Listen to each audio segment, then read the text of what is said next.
Hello, I'm Dr. Harry. This is Dr. Clark from Hadley Chiropractic, and we're going to give you a quick recap on some of the things we talked about at your first visit today. I know we throw a lot of information at you, so I want you to be able to process that at your own pace.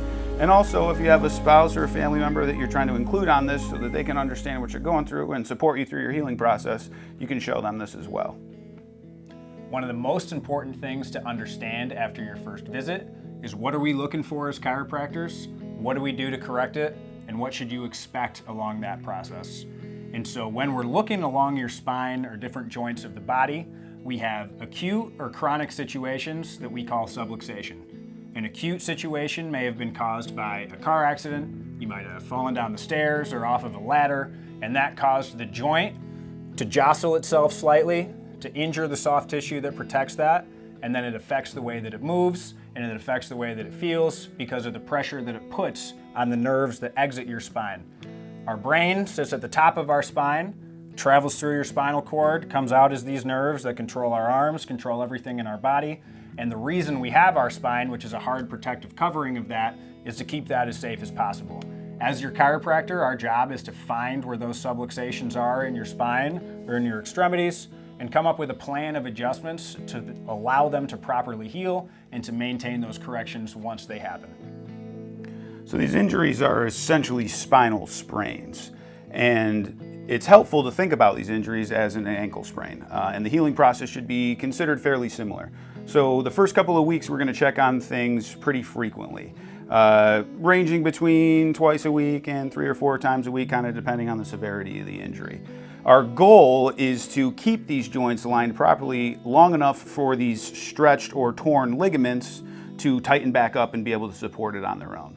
And we decide this frequency at your first visit. We've talked about this, say we said twice a week, and we will redetermine the frequency moving forward every 2 weeks. So we want to have 2 weeks of successful improvement, and then we will cut back a little bit to make sure that we're getting stability continuing and moving forward.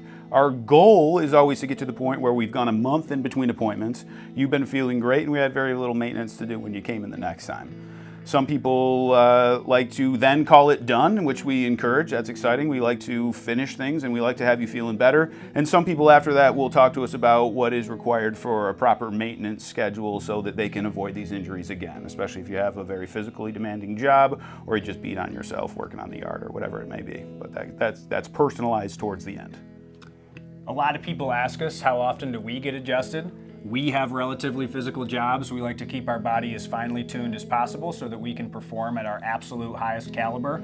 We get checked maybe once a week or so. We work in chiropractic offices. It's easy to do that. We know that keeps our body working in tip-top shape. Any stress off the nervous system allows our body to do well. Some people like to do that too. It's really up to you what you want to get out of chiropractic. It's one of those things where what you put into it is what you'll get out.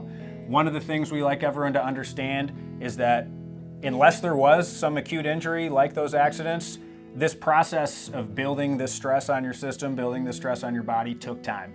And that same process of getting better and healing is going to take time as well. And so visit to visit, let us know what you've been experiencing. Let us know the stress your body has been under, because we tailor our care as specifically to your needs as is humanly possible. So this is teamwork. You can't just come in and then neglect everything outside of the office. The most important thing that we can do for you is adjust you, give you advice. You have to follow that advice to make sure you get the best out of the care that you're getting here in our office. And finally, just to recap the advice we talked about today, because this is stuff I want you thinking about, especially over the next 2 weeks. You just started care. So first of all, I want you to remind you that we said, don't be surprised if the areas we adjusted feel a little bit sore right now. These are locked up, injured joints that we're getting to move. I'm not expecting them to feel sharp, stabby pain. I am expecting them to feel a little bit like you did a gym workout on your lower back, for example, if we're working on your lower back. That's why we gave you the ice pack. So swelling is a significant component of this injury. It puts pressure on the nerves. It creates a hypersensitive area around that injury. So ice is going to be your best friend here. Low back, 15 to 20 minutes right over where it's feeling sore. You want to take at least 40 minutes off where you can do short walks around the house or just rest. And then you can put that ice right back on if you want. In the neck, keep it to more like 10 to 15 minutes. The bigger the body part, the longer you can put it on there. Rest is going to be extremely important. And when you're resting from a spinal injury, you want to make sure that you're taking the weight off the joints. So I want you to lay down as opposed to sitting in a chair. The discs are always going to be involved in a spinal subluxation. Laying down takes gravity off the joints, allows them to decompress and heal more properly than you would in a chair. The other thing that's going to be extremely important is posture. So when you're sitting, I want you to make sure, and like I said, I want you to sit as little as you can, but when you do need to sit, I want you to sit in a supportive chair, like a kitchen chair, or a nice desk chair, not a couch, not a recliner, because I want you to be able to sit with good posture, which requires you to picture a string coming out of your belly button and someone is pulling it forward. So you'll notice your shoulders go back, your belly goes forward. This keeps that nice arch in the low back and allows things to heal up that way. In terms of stretches and exercises, I really want you to keep that to a minimum the first 2 weeks here.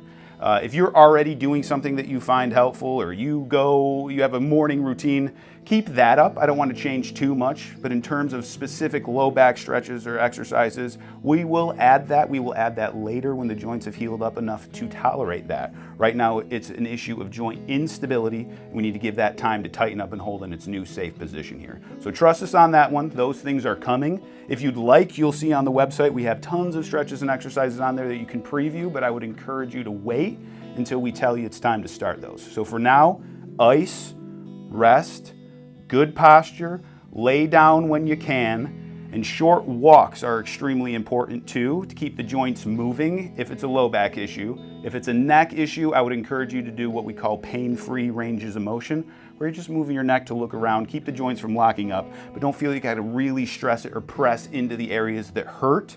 We wanna just let them move and pump out some of the swelling, but not re-irritate them. And lastly, thank you for choosing Hadley Chiropractic to be part of your healthcare team. If any of the information we found at your first visit is something you would like us to share with any of your other healthcare providers, let us know. We can send them any x-rays we took, we can let them know what we're doing and why, and we'd be happy to help you and your family live the best way you can. We got your back.